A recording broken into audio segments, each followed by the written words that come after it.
서울 서희초등학교 교사 사망 사건을 수사 중인 경찰이 아직까지 학부모의 폭언이나 범죄 혐의점이 발견되지 않았다고 밝혔습니다. 서울경찰청 관계자는 오늘 현재까지 학부모 4명 정도를 조사했지만 입건된 사람은 없고 구체적으로 폭언 여부에 관해서는 확인되지 않고 있다고 말했습니다. 또 학부모들이 고인의 개인용 휴대폰 번호로 전화를 먼저 걸거나 문자를 보낸 내역은 확인되지 않았다면서 개인 번호나 업무용 번호 모두 유출된 정황도 현재까지 없다고 말했습니다. 검은 옷을 입은 교사들이 도로를 가득 메웠습니다. 폭염에도 거리로 나온 교사들은 주최 측 추산 4만 명. 이들은 악성 민원과 무분별한 아동학대 신고가 교사들을 가장 힘들게 한다며 대책이 절실하다고 외쳤습니다. 교장 교감들도 연단에 올라 신속한 법 개정과 제도 마련을 촉구했습니다. 비정상적인 민원이나 무고한 아동학대 신고를 교육활동 침해 행위로 규정하고 이에 관련한 제도적 방안을 마련해야 한다.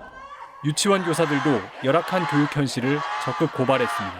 말로 주의를 주고 몸은 절대 건드리지 말고 복도로 내보내서도 안 되며 옆반 선생님의 도움은 받으면 안 되고. 숨진 서희초 교사 유족도 집회에 참석해 진상규명을 요구했습니다. 앞으로도 바뀌지 않을 것 같은 그 상황에 그 무서움에 그 무기력함에 점점 지쳐가면서 몸과 정신이 시들어가는 모습을 모든 기록을 통해 확인할 수 있었습니다. 전국의 교사들은 당분간 주말 집회를 이어가면서 교권 회복 대책을 요구할 계획입니다. 제 주변에서도 이런 일들이 비일비재하게 일어나고 있습니다. 이미 사회적 문제로 부각이 되었지만 이제 해결하지 않으면 이것은 우리 사회의 일상이 될 수 있습니다. 교육부는 대전의 한 고등학교에서 교사가 피습당한 사건과 관련해 학교 출입 통제를 강화하라는 긴급 공문을 각 시도교육청에 보냈습니다. KBS 뉴스 김민혁입니다. 교육부와 서울시 교육청 합동조사단은 서울 서희초등학교 교사가 숨진 것과 관련해 이른바 연필 사건이 발생한 지난달 12일 학부모가 고인의 휴대폰으로 여러 번 전화한 것을 확인했다고 밝혔습니다. 연필 사건은 수업 중 A 학생이 B 학생의 가방을 연필로 찔렀고 B 학생이 그만하라며 연필을 뺏으려다 자신의 이마를 그어 상처가 난 사건입니다. 당시 고인은 동료 교원들에게 자신이 알려주지 않은 전화번호를 학부모가 안다는 게 불안하다고 말했습니다. 조사단은 다만 학부모가 고인의 전화번호를 알게 된 경위나 폭언이 있었는지 여부 등은 경찰 수사를 통해 확인이 필요해 보인다고 말했습니다. 연필 사건은 확인됐지만 고인의 학급에 신고 접수된 학교폭력 사안은 없었습니다.